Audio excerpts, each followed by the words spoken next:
Hey everyone, I'm Nicole Chenard, registered dietitian and healthy lifestyle coach for athletes, assets, and executives around the globe.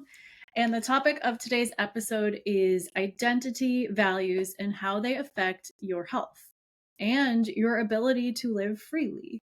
Freedom and ability to perform optimally are extremely important to my clients and myself. And I've had this topic brewing in my mind for over a year. What is an identity? Here are some examples. You might identify as an athlete, a veteran, a warrior, a runner, a husband, a wife, a single person, a widow, a vegetarian, a vegan, an American, a non drinker, a mushroom lover, a diabetic, a mom, a dad, a teacher, a leader, a struggler, a recovering addict. You catch my drift. There's quite a few identities you could have, and you can have more than one. You can have plenty. I was meeting with a new client recently, and she told me she's been a vegetarian since she was in high school, and she's in her 30s now. I asked her why she became a vegetarian in high school. Her response was a typical response. My friends were doing it, and I thought it was a good idea. Maybe I would be healthier being a vegetarian. I said, okay, great. Why are you a vegetarian now? Her response to this part of the question made me shift in my office chair and laugh a little bit in a supportive, I get you, and I'm so glad that you said it out loud to me kind of way. She said, I have no idea. I don't particularly want to be a vegetarian. In fact, I do eat meat sometimes. But I think it's been my identity for so long, calling myself a vegetarian, that I would not know what to say to people if I chose to not identify as a vegetarian anymore. I don't really have any hobbies.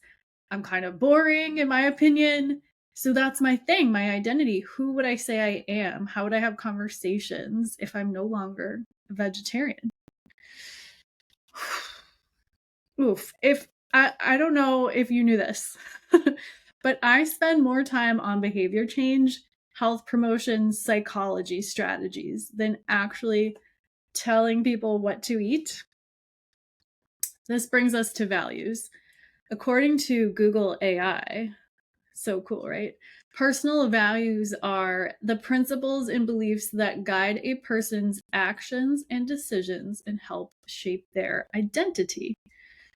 Personal values are the ideals that people choose to live by and are a central part of who they are. They're like a moral compass that helps people live a fulfilling life. Some examples of personal values include donating to charity, volunteering, spending time with family, loyalty, honesty, respect, comfort, courage, adaptability, finishing everything on your plate no matter how full you feel, avoiding food that gives you pleasure because you don't think you deserve it or earned it. I could go on. And multiple of these values can apply to you. And there's so many more. If I apply this exercise of finding values and identities to my own experiences and influences, I'm going to use a very real life example now so that it's super relevant. My parents are quite opposite in many ways.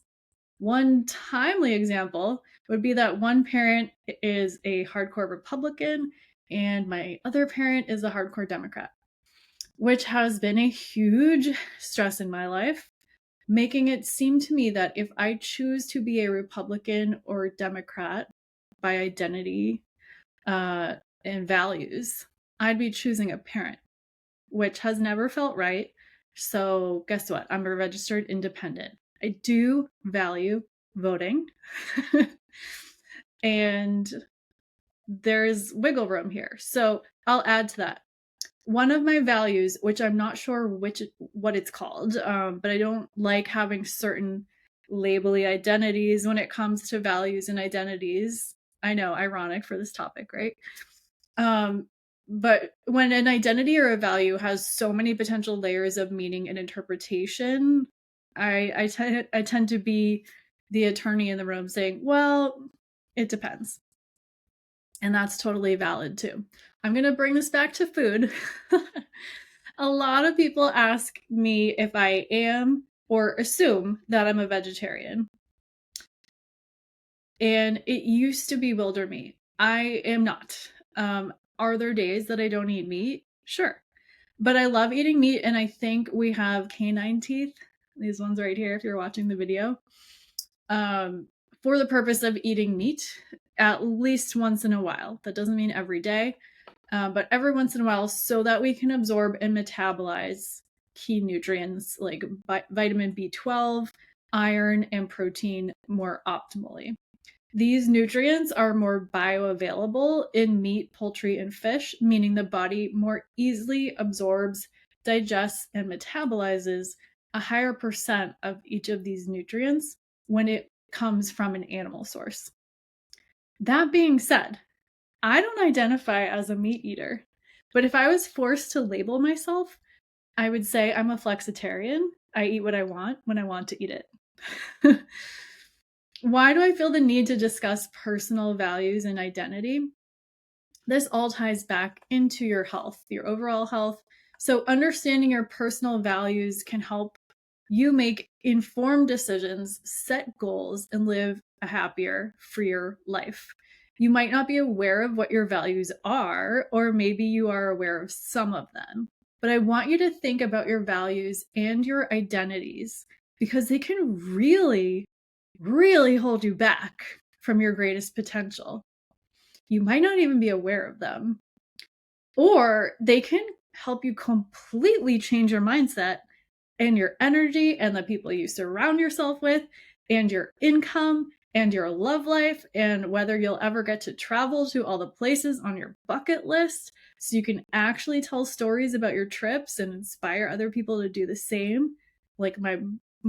Like finishing the Boston Marathon, for me, that was always on my bucket list and I had to do it.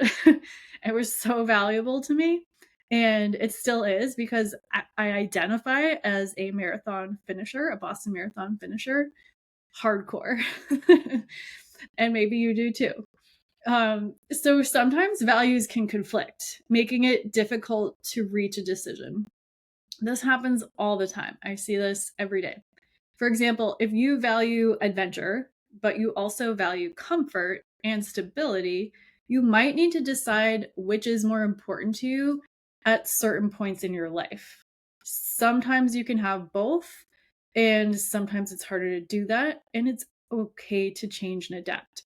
You also may need to think outside the box a little bit and find a career or a partner or friends that help you get the best of both worlds at different times. For example, if you're in the military, you may know the comfort and stability of how much money you'll be making because of your rank. You know that, and what benefits you'll be receiving. And you'll either value or not the fact that you may not always know where you're physically going to be located in the world and for how long that may be. A value one person may loathe and another person may go wild for. And it can change throughout your life. So that's okay too. And it's actually just how life is meant to be. We can adapt and we're meant to adapt. And if we don't, things don't go so well. So, what are your values and identities? Are they helping you?